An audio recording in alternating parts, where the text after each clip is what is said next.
మహాముదులు తెలివైన ప్రాంతాలు అయితే మాకు సంబంధం లేదు కానీ Vizag, Vizianagaram, Srikakulam, east Godavari, west Godavari side Chiranjeevi గారి సినిమా ఫ్లాప్తో ఇటుతో సంబంధం లేదండి.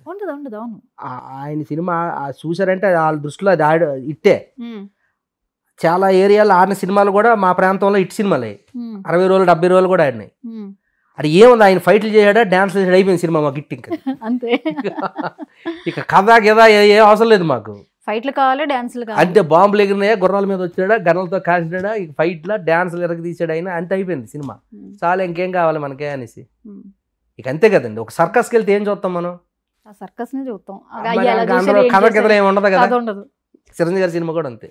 మీకు కథ పని లేదు, ఆయన కనిపిస్తే చాలు కంటికి. అంతే అంతే. అలాగా ఆడిన సినిమాలు అయినాయి. అందుకే ఆయన సినిమాకి హిట్ అయిన ఫ్లాప్ అయిన కలెక్షన్లు వచ్చేస్తాయి అని టాక్ ఉంది కదా చూడండి. అసలు మామూలుగా చిరంజీవి గారు అంటేనే వేరే, అసలు బ్రాండ్ లాంటి. అంతే. అది ఆయన ఇండియాలో ఒక అతనికే ఉంది.